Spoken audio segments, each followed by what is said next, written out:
Text 32. Shri Bhagavan Uvacha Devanam Gunalinganam Anushravika Karmanam Sattvaiveka Manaso Vritti Swabhaviki Tuya Anamita Bhagavati Bhakti Siddhi Garishyasi.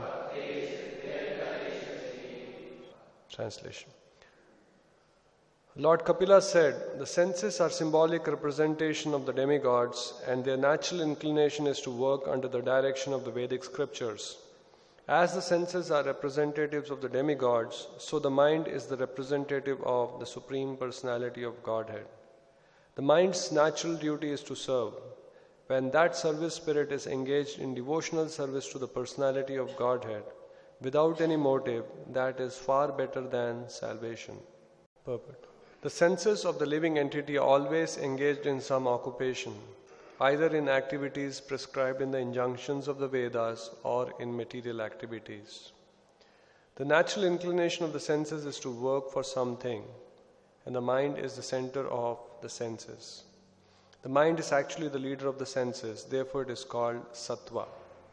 Similarly, the leader of all the demigods who are engaged in the activities of this material world, the sun god, moon god, Indra and others, is the Supreme Personality of Godhead. It is stated in the Vedic literature that the demigods are different limbs of the universal body of the Supreme Personality of Godhead.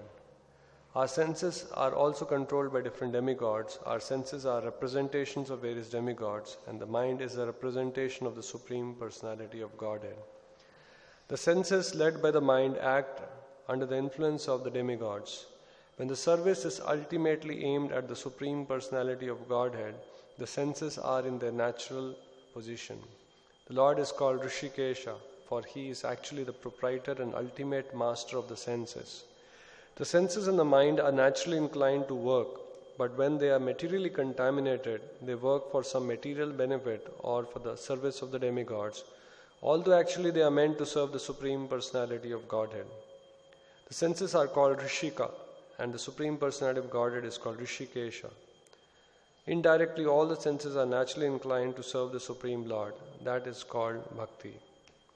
Kapila Dev said that when the senses, without desire for material profit or for other selfish motives, are engaged in the service of the Supreme Personality of Godhead, one is situated in devotional service.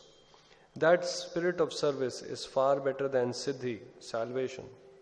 Bhakti, the inclination to serve the Supreme Personality of Godhead, is in a transcendental position far better than Mukti or liberation. Thus, Bhakti is a stage after liberation. Unless one is liberated, one cannot engage the senses in the service of the Lord. When the senses are engaged either in material activities of sense gratification or in the activities of Vedic injunction, there is some motive. But when the same senses are engaged in the service of the Lord and there is no motive, that is called anamita, and in the natural inclination of the mind. The conclusion is that when the mind, without being deviated either by Vedic injunctions or by material activities, is fully engaged in Krishna consciousness or devotional service to the Supreme Personality of Godhead, it is far better than most aspired for liberation from material entanglement. So it's a very nice verse which basically gives an essence of what we are trying to do or practice in Krishna consciousness. The senses are the symbolic representation of the demigods, and their natural inclination is to work under the direction of the Vedic injunctions. Arjuna asks a very interesting question to Krishna. What is it that many times we act in sinful ways much against our wish, as if there is some kind of a force? Nectar of Instructions also talks about vegam, pushing of the tongue, pushing of the belly, pushing of the genitals, pushing of the mind. So then Krishna replies, it is lust only.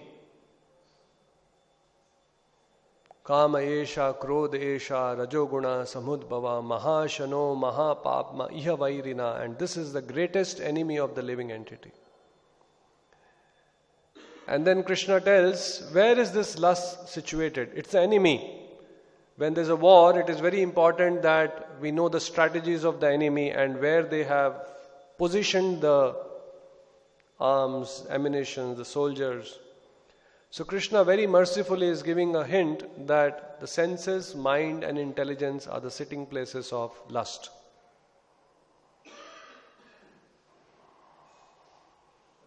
So in this verse, we are talking about the senses and the mind. So the senses are given to the living entity, and the living entity being Amsha of the Lord, Mamai Vamshu Jiva Loke, Jiva Bhuta Sanatana, Mana Shashta Indriyani Prakriti Sthani Karshati. The senses and the mind are meant to serve the Supreme Lord, being an Amsha of the Lord. The constitutional position is, here it is said, as per the Vedic injunction, work under the direction of Vedic injunctions and serve the Supreme Lord. The Lord is Rishikesha. The senses is called Rishika.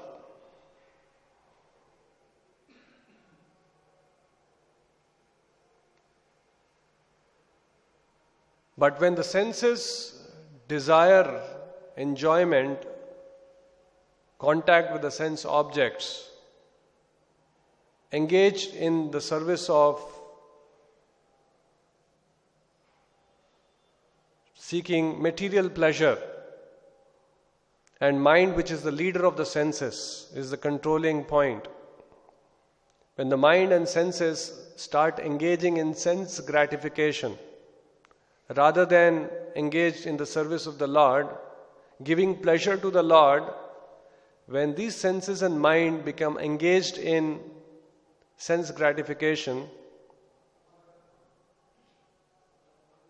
then Prabhupada in the purport in the Gita mentions the senses and mind becomes repositories of lust. Repositories means storehouse. The lust gets accumulated.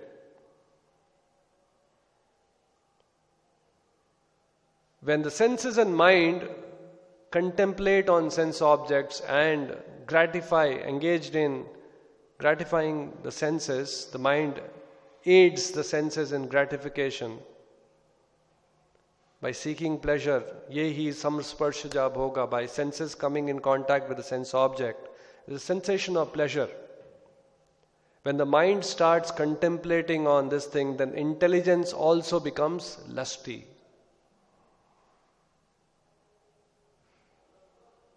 Starts with the senses. Untamed mind, untamed senses. The senses and the mind, when they start indulging in sense gratification, even the intelligence department becomes lusty. Then Prabhupada mentions very interesting thing. Lusty intelligence, which is a next door neighbor. Intelligence is a next door neighbor of spirit soul. Lusty intelligence makes the spirit soul acquire a false ego and thus identify with the mind and the body. And thus the spirit soul becomes addicted to sense enjoyment, thinking this as the true enjoyment. Real enjoyment is senses engaged in the service of the Lord, transcendental service of the Lord.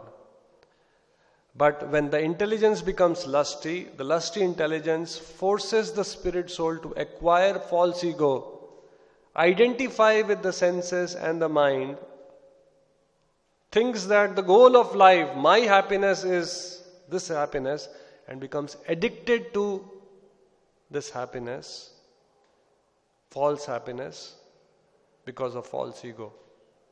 I am the body. I am the enjoyer. So what we are trying to do here in Krishna consciousness is to tackle this enemy, which Krishna is saying, Ihavairina.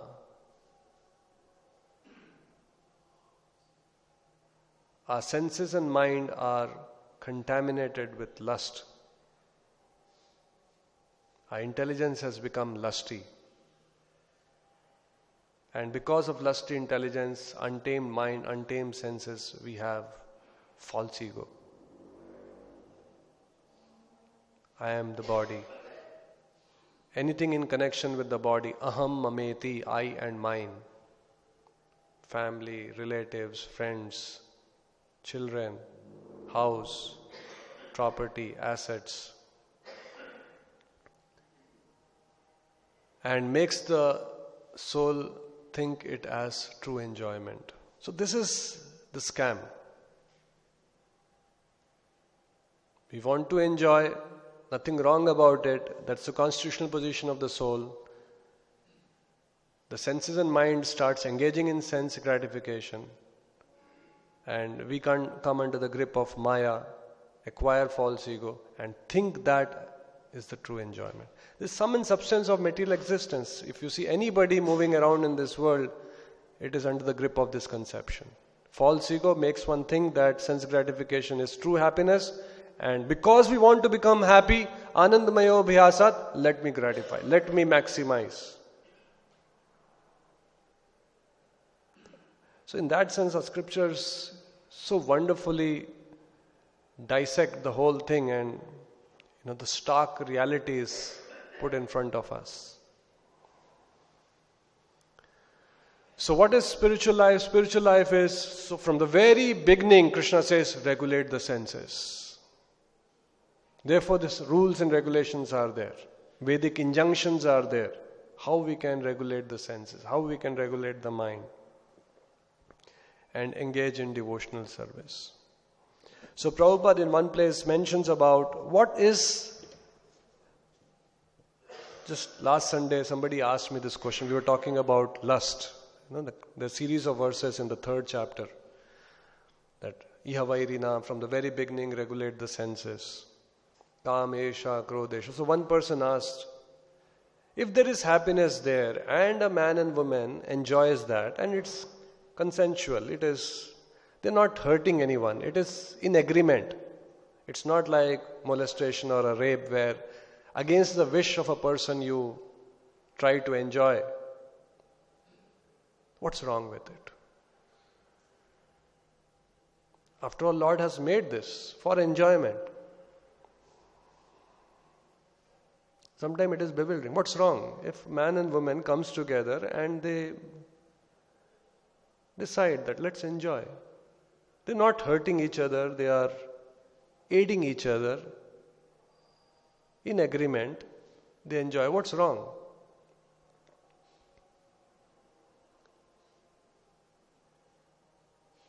So Bhagavatam gives a very nice explanation. He says, this sense gratification,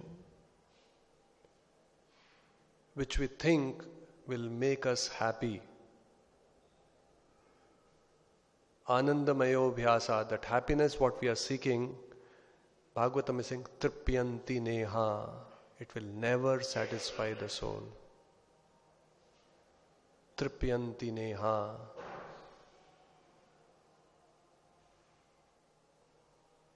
Tiger Woods is one of the very eminent sportsmen. He was supposed to be the highest paid sportsman in the world. Golf. More than cricketers, more than tennis players. When he was in the peak of his he was earning close to about $480 million annually. 480 million. $1 million is 6 crores. $480 million through different kinds of endorsements, different tournaments, prize monies, advertisements.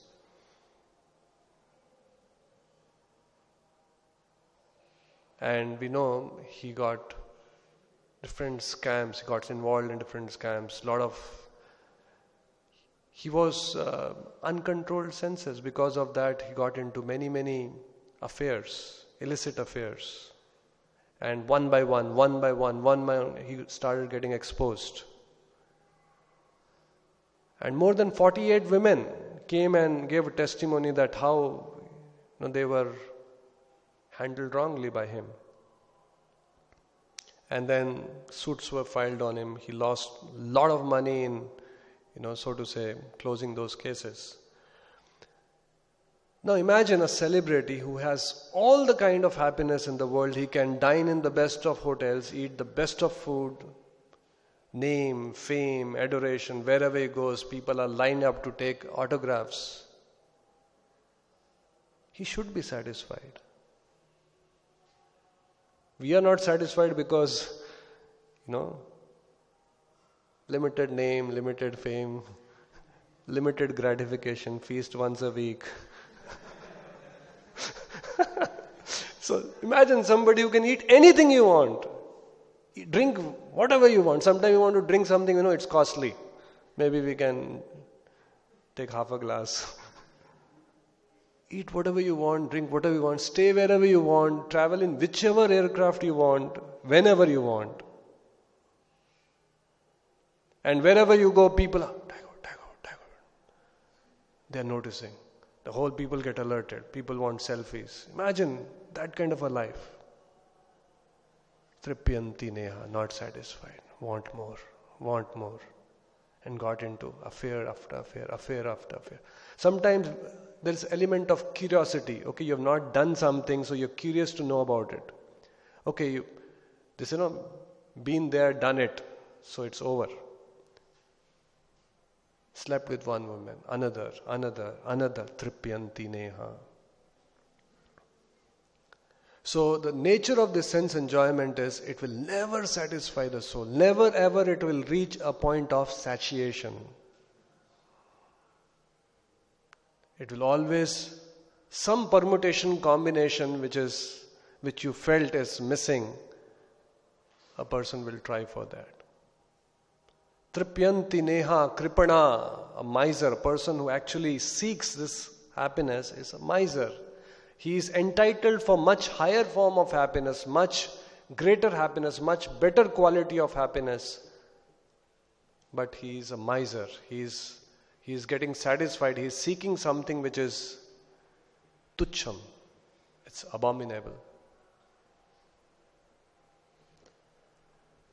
Prabhupada mentions, I think we were hearing yesterday, that Laksha Hira story.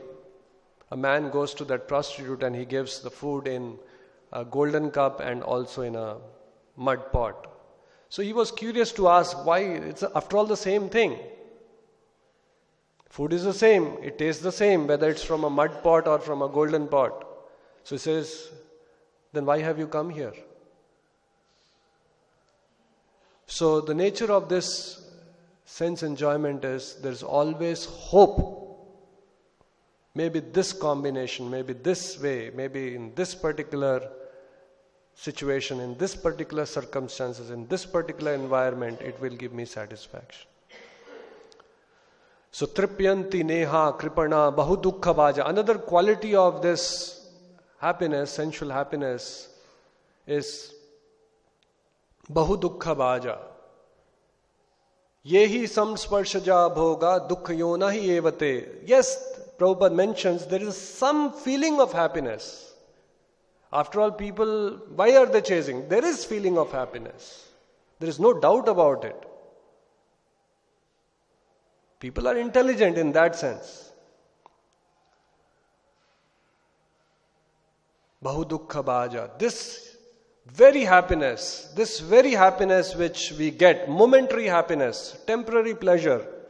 Another quality of this pleasure is it doesn't last, it is temporary.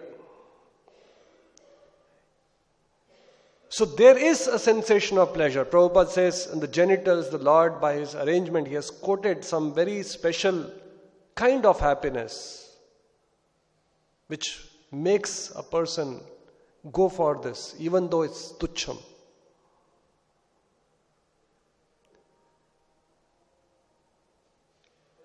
Bahu dukkha bhaja. This will be the cause of misery. If you ask anybody, many times when we conduct programs, especially the congregation, they are really entangled. A lot of people, they want to come. Children have exams, this is there, somebody is sick, somebody is hospitalized. Some have to go out for something, parent-teacher meet is there. A lot of people, when we analyze as to why they are not able to come, they're completely entangled. Atha griha kshetra sutta apta vite janasya mohoyam. You can see this Bhagavatam verse applicable. It's like cocoon caught in a silkworm caught in a cocoon. So, bahu dukkha bhaja, this very happiness becomes a cause of entanglement, becomes a cause of misery, becomes a cause of all kinds of misfortune. Another nature of this material enjoyment or sensual enjoyment is it disqualifies the living entity to enjoy real happiness. You cannot have both. Bhogaishwarya prasaktanam taya parita chetasam. If the intelligence is too bewildered by bhoga and aishwarya, prasaktanam taya parita chetasam. If the intelligence is bewildered, vivasayatmika buddhi, that steady intelligence, that sobriety, samadhavana vidhiyate, will not come about. So in other words, you cannot have the best of both worlds. Although yukta vairagya, it's a very fine thing. Sometimes in the name of yukta vairagya also we can indulge in bhogaishwarya prasaktana. And sometimes we wonder why I am like this.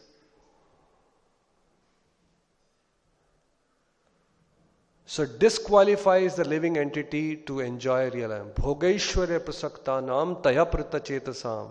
So if we are too indulging in sense gratification, then steady intelligence will not come about. That's why it is said, tapo divyam shuddhyet brahmasaukyam tvanantam. When we do tapasya, when we follow the rules and regulations, when we regulate the senses, control the mind, tapo divyam shuddhyet, will get purified. And then, when we are purified, when we have regulated senses, when the mind and senses are engaged in the service of the Lord, Brahma Saukyam tu Anantam, then you will enjoy the real happiness, which is Anantam, which is unending. Another quality of this. So when this person asked me about what's wrong with it, it looks very bewildering. What's wrong? Both are agreeing and there is a happiness. Enjoy. So first, that very happiness, although there is a sensation of pleasure, will be the cause of distress. In Mumbai, there is a helpline. Moment you type suicide, the first hit you'll get is a helpline where people who are on the verge of committing suicide can seek some help. So there was an article which says the number of incoming calls are exponentially rising. And they analyzed the root cause, why youngsters are even contemplating committing suicide. The lead cause is love failure. Nobody to guide. Senses, get in touch with the sense object. There is sensation of pleasure. Mistake this as a true happiness. Like a fly rushing towards fire, like a fish rushing towards a bait with a hook behind it. No knowledge, lusty intelligence with false ego, completely in ignorance. You pursue that and suddenly you are completely lost. Something happens to that. Because the whole arrangement is based on sense gratification. If the girl or a boy gets a better opportunity, a better or a higher form of sense gratification, they seek that.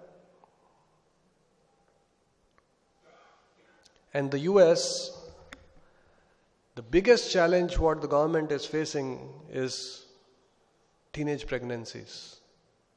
13-year-old, 14-year-old girls. That's why they are trying to legalize abortions. 13-year-old girls having a child.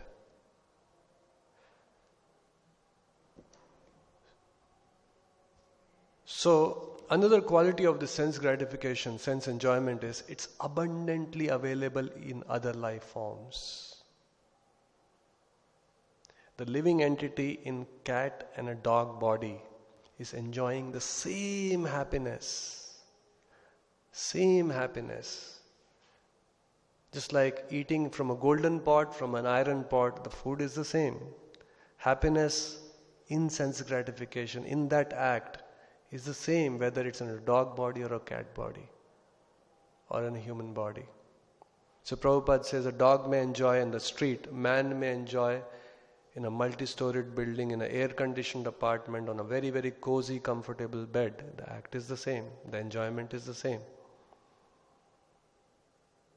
So, it's abundantly available. What a man is trying to seek, making a lot of arrangement, is abundantly available. That happiness is abundantly available in animal form. So after having got human form of life with developed intelligence, if we also chase that very happiness which is abundantly available in lower form, which disqualifies for us to enjoy higher form of happiness, we are misers. We are the losers. We have got something and we are using something for a much, much lower. We are settling for something much, much lower. Because you cannot have both things. You cannot enjoy this also and enjoy Brahma Saukyam to Anantam. So, animal form of life, that happiness available, and if we regulate our senses and serve the Lord, we can enjoy higher form of pleasure. And then the Bhagavatam says, this pleasure is illusory. Manasijam. Manasijam means it is concoction of the mind.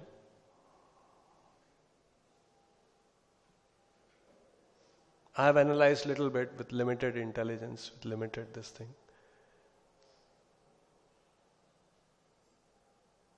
We all know that because of our backgrounds of this thing, lust is playing in our, suddenly it's all seeped in the subconscious mind. They're habitual responses to sense objects. So as a practitioner, there are challenges, more so in present times.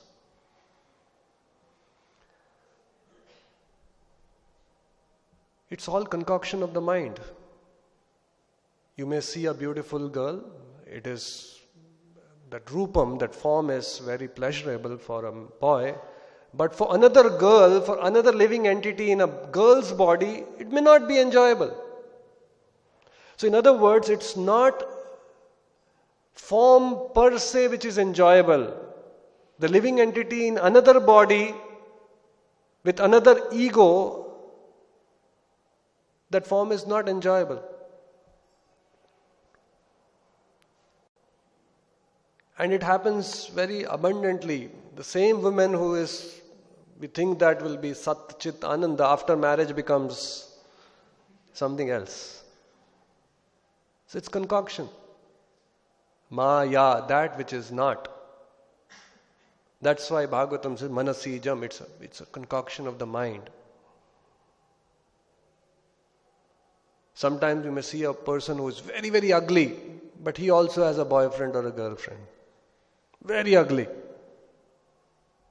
Somehow Lord arranges. All kinds of, even you see some dirty looking, even a maid, some, very dirty living in Islam, he also has a love affair. Somebody liked that lady. It may be stenching, smell coming, feel filthy. But somebody is thinking it's Satchitananda.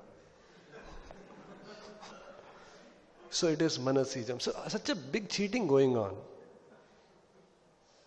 And we very happily, after knowing also, we plunge into it. That's the biggest. Muhyanti yat surya. Even the sages, even the demigods are bewildered. That's the power of Krishna's Maya. Mama Maya Dhuratteya. So imagine we have on one side the senses and the mind, which constitutional position, natural inclinations to work under the direction of the Vedic injunctions, to serve the Supreme Lord. How ingloriously we have fallen into the trap of engaging them in sense objects. So as the senses are representative of demigods, so the mind is the representative of Supreme Personality of Godhead. That's why Krishna in the Bhagavad Gita final verse, he says, Sarva guhyatam bhuya shrunu me paramam vachaha. Think of, now I'm going to share you my highest instruction. In the next verse, Krishna says, Man mana, think of me. The mind, which is the leader of the senses, engage it in thinking of me. Bhav mad bhakto. What is bhakti? The senses engage in the service of the Lord. Prabhupada didn't translate bhakti as something at an emotional level. We have senses, engage the senses, Rishika in the service of the sense, master of the senses, Rishikesha. Rishikesha sevanam bhakti ruchyate. Man mana bhav mad bhakto mad yaji, worship me. Mam namaskaru, offer obeisances to me. So that's our constitutional position, and Krishna is saying, this is my highest instruction. Sarva guhyatam bhuya shrunu me paramam vachaha. And then Krishna says this thing.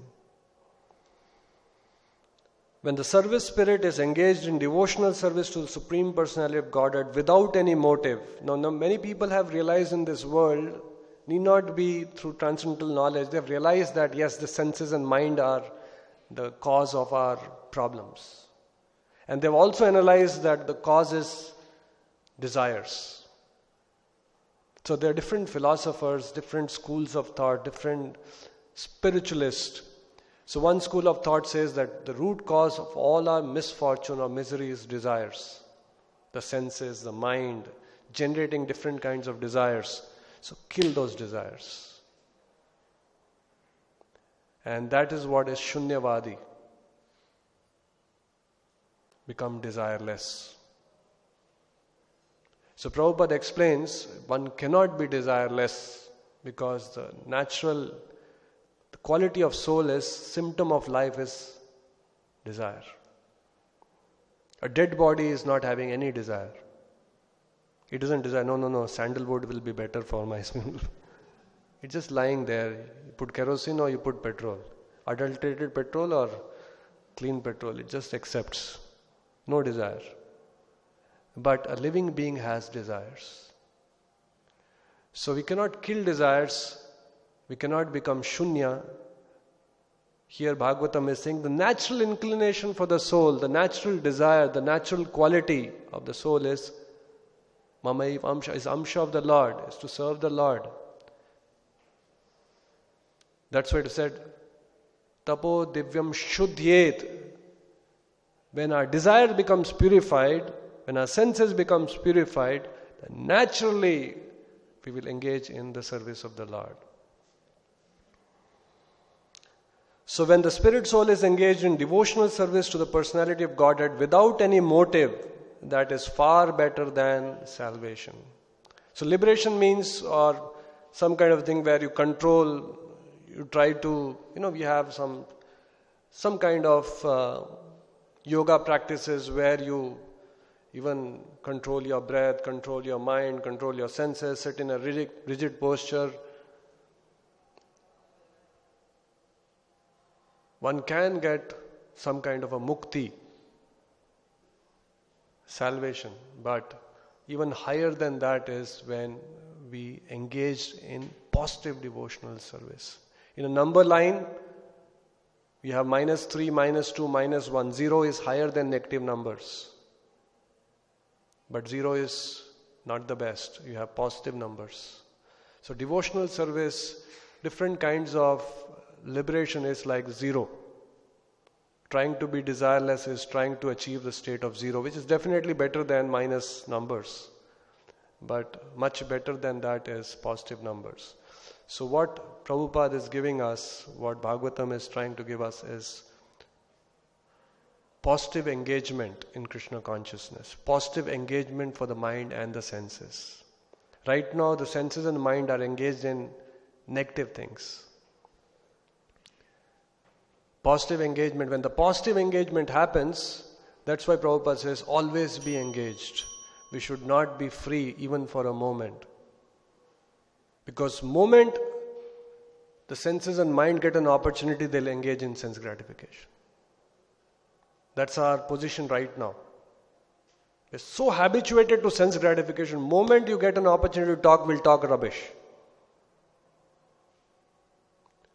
So always engage in the service of the Lord. When we are engaged in the service of the Lord, there is no opportunity for negative engagement. That is the process what we are following. And if we back this understanding with proper hearing, proper context, and engage in positive devotional service, definitely we'll get purified and we will achieve that happiness, Brahma Saukhyam Twana, real happiness which is unending and which will completely satisfy the soul. Stop here. Grantaraj Srimad Bhagavatam ki, Srila Prabhupada ki.